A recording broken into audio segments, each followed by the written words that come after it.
ازيكم عاملين ايه؟ يا رب تكونوا بخير. النهارده الفسحه دي لاصحاب المزاج الرايق او اللي بيحبوا نهر النيل وفسح المراكب. طيب احنا موجودين فين؟ احنا موجودين على كوبري عباس او اسفل كوبري عباس، وهقول لكم الاسعار. المراكب دي طبعا متاحه من 9 صباحا ل 12 مساء، وساعات بتبقى موجوده 24 ساعه. طيب السعر الفرد بيبقى 25 جنيه. وطبعا بيبقى مش عايزه اقول لكم في مجموعات بتطلع مخصوص، وفي كمان مراكب بتطلع بالساعه. يعني لو انت حابب تأجر المركبه ساعه وحابب تستجم بفسحه كده في قلب نهر النيل وتشوف المعالم كلها، من اول كوبري عباس لحد الزمالك وتلف كده في نهر النيل. فعايزه اقول لكم ان هي تبقى فسحه حلوه جدا لو كنت بتعاني من اكتئاب شديد او عايز تغير مودك 360 درجه. طبعا الوقت دلوقتي وقت الخريف، فعايزه اقول لكم ان المراكب دي بتبقى فسحه لذيذه جدا وجميله جدا، وخصوصا لو انتوا عائله كده واسره وحابين تركبوا مركبه او تغيروا من النفسيه. عايزه اقول لكم ان دلوقتي خلاص الفصل الدراسي بتاع المدارس بدأ، فالدنيا كلها راقت وهتعرفوا تخرجوا خروجات رايقة ولذيذة. ده كان هنا المركبة والعدد طلع خلاص، وزي ما انتم شايفين طبعا هي كبيرة جدا، ولكن طلعت بقى على العدد ده طبعا بعد استمرار وقت كتير جدا جدا. يعني كان من حوالي الساعة 7 لغاية لما طلعت الساعة 9. طبعا اللفة كانت حلوة والوقت كان كويس جدا جدا، على عكس طبعا ما بناخدها من الجزيرة أو التحرير. طبعا حديقة الجزيرة كانت مفتوحة للمراكب، وركبنا بقى وتمشينا وشفنا الأجواء وشفنا نهر النيل والفسحة كانت لذيذة. طيب بعد نهر النيل لو حابين تتمشوا تقدروا تروحوا شارع عبد العزيز آل سعود، وتقدروا تختاروا أي كافيه تقعدوا فيه، ده لو حابين. ولو عايزين بقى تركبوا المركبة من التحرير، ده برضو شيء يرجع لكم. طيب وبعد كده ممكن تعملوا ايه او ممكن تختاروها كفسحة. ممكن طيب بصوا، بما اننا لسه مكملين وكنا بنرشح بعض الاماكن للخروج في المنيل، وكمان زي ما قلت لكم كده لو حابين تركبوا مركبة حلوة هيبقى من التحرير. المراكب دي موجودة زي ما اتفقنا في آخر كوبري عباس في المنيل وكمان في التحرير، وسعر التذكرة حلوة قوي على قد الإيد 25 جنيه.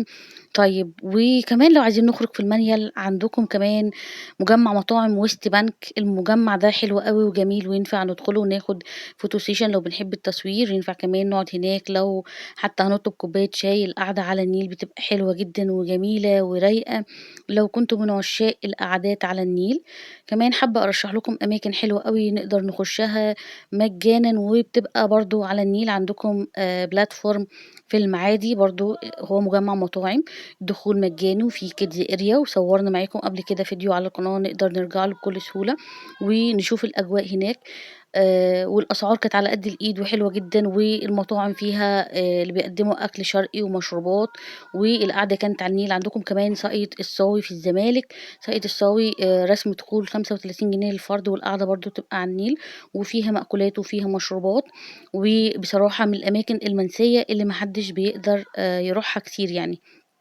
تمام. عندكم كمان جزيرة المعادي، في المعادي دي على النيل مباشرة. عندكم كمان حديقة نيل المعادي نقدر نقعد فيها وندخل. التذكرة ب10 جنيه وبرضه على النيل. طبعا احنا عارفين ان حديقة ام كلثوم وحديقة الفنون قفلوه مؤخرًا اللي هُم كانوا في المنيل. دي من الحدائق اللي كانت على قد الإيد نقدر نخرّج فيها الولاد، ولكن دلوقتي حاليًا عندكم حدائق حلوة جدًا نقدر ندخلها. عندكم كمان قصر المنستيرلي موجود برضه في المنيل، نقدر نروحه ونزوره. كمان هنشوف متحف أم كلثوم موجود في قصر المنستيرلي، وسعر الفرد 20 جنيه، برضه على النيل مباشرةً، وخروجة حلوة جدًا وجميلة لو كنتم لسه ما رحتوش. عندكم كمان استيدج النيل، سعر التذكرة 50 جنيه وبرضه نقدر نروحه ونزوره. عندكم كمان متحف محمد محمود، ده بقى مش على النيل لأ، ده متحف حلو جدًا وكتير جدًا منا ما يعرفوش وما خرجش فيه قبل كده. تمام. الرحلة بتاعتنا كانت حلوة وجميلة لمحبين نهر النيل والخروج كده وركوب مركبة. عندهم كمان من الأماكن الحلوة جدًا في شارع عبد العزيز آل سعود لو عايزين مطاعم حلوة تقدروا تعزموا فيها.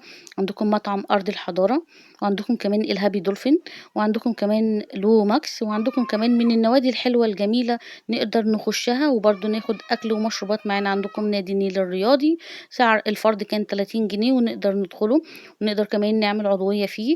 وعندكم كمان نادي ضباط الشرطة، سعر الفرد 50 جنيه، وقعدته حلوة جدا وقعدته ولا أروع. والفيديو برضو موجود على القناة، تقدروا تشوفوه، تقدروا تشوفوا القعدة فيه. القعدة جميلة جدا جدا، من أحلى النوادي اللي دخلناها مع بعض، قعدته على النيل مباشرة. عندكم كمان في شبرا الخيمة نادي ستار كلوب، النادي برضه قعدته حلوة ولذيذة على النيل، ومن أحلى وأجمل النوادي. وفي كمان اشتراك سباحة، وفي قاعتين أفراح، وفي كيدز اريا. بصراحة من أجمل وأحلى النوادي. عندكم كمان نادي النقل النهري برضه في شبرا الخيمة، ده من الحاجات أو من الحدائق الجميلة، ومن النوادي اللي بصراحة انبهرت بدخولها. النادي موجود برضه في شبرا الخيمة، وأقرب محطة مترو هي كلية الزراعة، وسعر الفرد كان 60 جنيه. ده من الخروجات الحلوة واللذيذة. عندكم كمان أماكن حلوة قوي نقدر نروحها ونخرج فيها وتكون على النيل بأقل الأسعار، زي حديقة العبور في الزمالك. حديقة العبور سعر الفرد 20 جنيه، وهي حديقة زي كافيتيريا نقدر نخرج فيها، ونقدر نروح نعمل فيها عيد ميلاد لو حابين نعمله بشكل مختلف. دي كلها الأماكن اللي على النيل نقدر نخرج فيها، وتكون أسعارها على قد الإيد لو بنحب نهر النيل. لو بنحب بقى الخروجات في المراكب، طبعا أنا رشحت لكم اللي هو من التحرير أو من هنا. وطبعا الخروجة بتبقى لذيذة وجميلة. الفيديو ده كان متصور في شهر 9، علشان أنا كنت بقول دخول المدارس، ولكن دلوقتي حاليا احنا هنا في آخر الترم خلاص يعني. فطبعًا داخلين على العيد الكبير، فهنحتاج معلومات عن الحدائق والمتنزهات اللي نقدر نخرج فيها ونتفسح فيها وننبسط، بما إننا داخلين على العيد الكبير وفصل الصيف. فرشّحت أماكن كتيرة معاكم، ولو عايزين أي معلومة عن أي حديقة يا ريت تقولوا لي.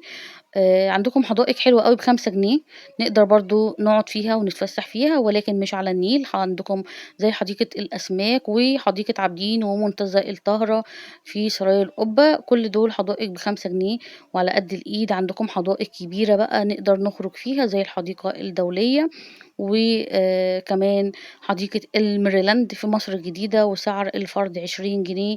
عندكم كمان ملاهي حلوة أوي على قد الإيد، ونقدر نخرج فيها طول السنة بالكارت زي بلاي تايم. الملاهي بلاي تايم الكارت ب20 جنيه، ونقدر نشحنه من أول فئة 100 جنيه، ونقدر ندخل بيه ال4 فروع، ونخرج طول السنة ونلاعب الولاد. لايكات كتير واشتراكات كتير لو وصلتوا لغاية هنا، ولو عايزين أماكن تانية يا ريت تقولوا لي، وأنا مش هاتأخر عليكم. تمام، الجولة كانت حلوة ولذيذة وجميلة، وأحسن وقت لركوب المراكب هو وقت المغرب. وكمان تقدروا نجيب ذرة مشوي وحمص، ونقعد كده على كوبري قصر النيل، أو عفوا كوبري أكتوبر، أو كوبري